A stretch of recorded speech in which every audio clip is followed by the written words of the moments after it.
बिस्मिल्लाहिर्रहमानिर्रहीम। अस्सलाम वालेकुम डियर स्टूडेंट्स, होप सो कि आप सब खैरियत से होंगे। डियर स्टूडेंट्स, आज हम पढ़ेंगे second year physics chapter number 19 का topic Davisson and Germer experiment.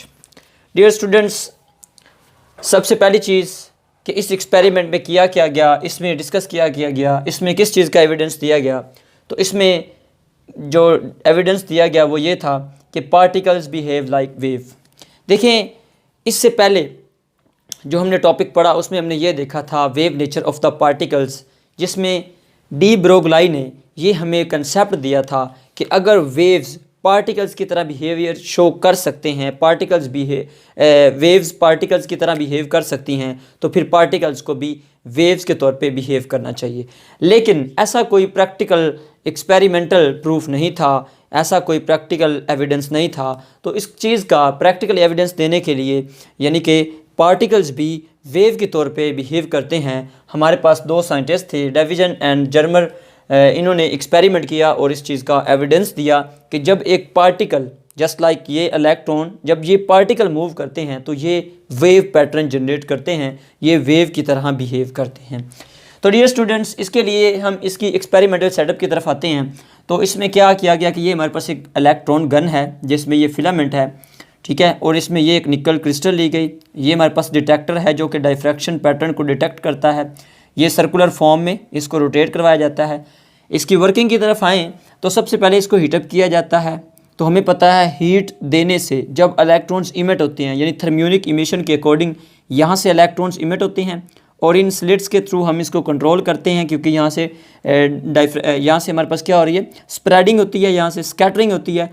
तो इनको हम इन स्लिट्स के थ्रू क्या करते हैं, इनको फोकस करते हैं। यहाँ से हम इनको पॉजिटिव पोटेंशियल देते हैं, जिसकी वजह से यहाँ से पॉजिटिव पोटेंशियल जो होता है इनको क्या करता है, इलेक्ट्रॉन्स को एक्सेलरेट करवाता है और ये निकल क्रिस्टल पे यहाँ पे इंसिडेंट होती हैं।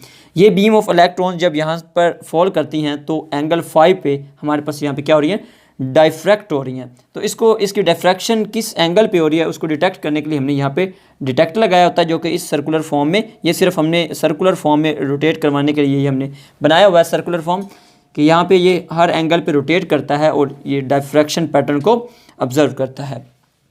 तो डियर स्टूडेंट, इसकी मैथमेटिकल जो एक्सपेरिमेंटल एक्सप्लेनेशन है उसको देखते हैं।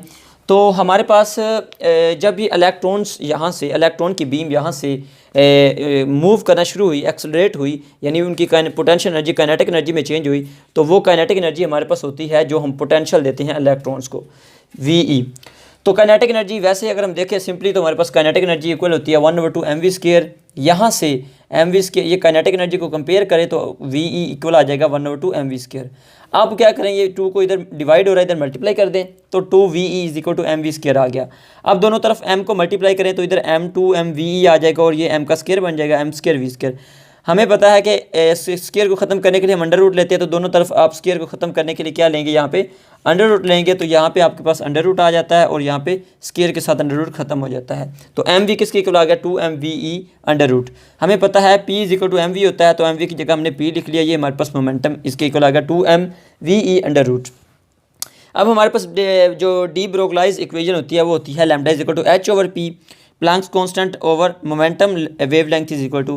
तो यहाँ से वेवलेंथ की वैल्यू, अगर हम p की वैल्यू यहाँ पे पुट करें p, तो क्या आ जाएगा 2meve ओवर अंडर रूट इस इक्वेशन में आ जाएगा, ठीक है।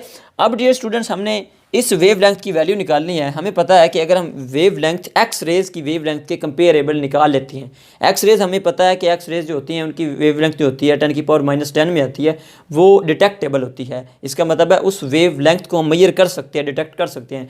तो जो ये एक्सपेरिमेंट किया गया इसमें अगर तो ये इलेक्ट्रॉन्स की डायफ्रैक्शन पैटर्न में अगर वही वेवलेंथ हमें मिलती है, तो फिर इसका मतलब है अगर वही वेवलेंथ जो एक्स रेज की थी उसके साथ ये मेजरेबल, यानी उसकी जो कंपेरेबल होती है, ठीक है, तो अप्रोचेस टू उसकी वैल्यू होती है, तो फिर इसका मतलब है कि हमारे पास जो इलेक्ट्रॉन्स है वो वेव का बिहेवियर शो करते हैं।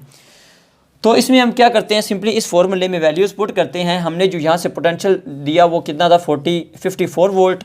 जस्ट इसमें पुट कर दे values, H Planck's constant value 6.63 × 10⁻34 over 2, m mass of electron 9.1 × 10⁻31 multiply ये पोटेंशियल 54 मल्टीप्लाई ये चार्ज ऑन इलेक्ट्रॉन।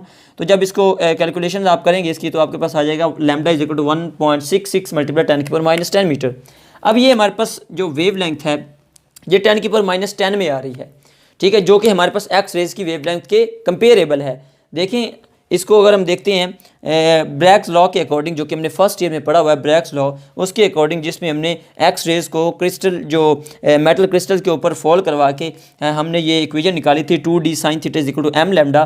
तो इसमें हमारे पास d क्या है, क्रिस्टल स्पेसिंग है, ये दो क्रिस्टल्स के दरमियान जो स्पेसिंग है वो कितनी है 0.91 × 10⁻⁻10, ये निकल के लिए, क्योंकि हमने यहाँ पे निकल क्रिस्टल यूज़ की है। और फाई एंगल, जिस एंगल पे ये डायफ्रैक्ट हुई है वो कितना आ रहा है हमारे पास 65, इंसिडेंट और डायफ्रैक्टेड के दरमियान जो एंगल है 65। और हमारे पास m क्या है, फर्स्ट ऑर्डर डायफ्रैक्शन हो रही है इसमें, इसलिए हमने m को 1 कंसीडर किया है। हमने जस्ट इसमें वैल्यूज़ पुट की, 2 मल्टीप्लाई ये हमारे पास क्या आ गया d की value multiply sine theta phi कितना हमारे पास 65, यहाँ पे क्योंकि थीटा फाई 65 आ रहा है, मल्टीप्लाई = 1 m मल्टीप्लाई लैम्डा, और यहाँ से लैम्डा की वैल्यू क्या आ रही है 1.65 मल्टीप्लाई 10⁻⁻5। अब इसमें देखें इसको और इसको कंपेयर करके देखें तो ये 1.66 मल्टीप्लाई 10⁻⁻10 है और ये 1.65 है, तो ये जो इनमें डिफरेंस आ रहा है वो तकरीबन ऑलमोस्ट जो है वो 0.01 है, जो कि निगलेक्टेबल है, ठीक है, तो इग्नोरेबल है, इसको हम इग्नोर भी कर सकते हैं। इसका मतलब है ये दोनों वैल्यूज़ एक दूसरे के करीब आ रही हैं। जो इन्होंने एक्सपेरिमेंट किया और जो एक्स रेज की डिफ्रैक्शन ने हमें जो वैल्यू दी, ये दोनों एक दूसरे के बिल्कुल करीब करीब हैं। इसका मतलब क्या हुआ कि जिस तरह से X rays diffraction pattern show करती हैं क्रिस्टल से, इसी तरह हमारे पास जो पार्टिकल्स हैं वो भी क्या फिनोमिना परफॉर्म करते हैं, वो भी डायफ्रैक्शन फिनोमिना परफॉर्म करते हैं। तो इसी तरह उन्होंने फिर इसको एक्सप्लेन कर दिया कि पार्टिकल्स भी क्या करते हैं, वेव्स के तौर पे बिहेव करते हैं। यानी अगर ये इलेक्ट्रॉन न्यूक्लियस के अराउंड मूव कर रहा है सर्कुलर फॉर्म में, तो ये भी किस फॉर्म में कर रहा है, ये अगर हम इसकी पार्टिकल नेचर को इग्नोर करें और इसकी सिर्फ वेव नेचर देखें तो ये पार्टिकल बिहेव लाइक वेव, ठीक है। तो इसी तरह हमारे पास जो इसका प्रूफ दिया गया कि पार्टिकल्स भी वेव की तरह बिहेव करते हैं। So that was all about Davisson and Germer experiment. Hope so कि आपको अच्छी तरह से समझ आ गया होगा। अगर फिर भी कोई क्वेश्चन हो तो आप कमेंट बॉक्स में पूछ सकते हैं। अल्लाह हाफिज़।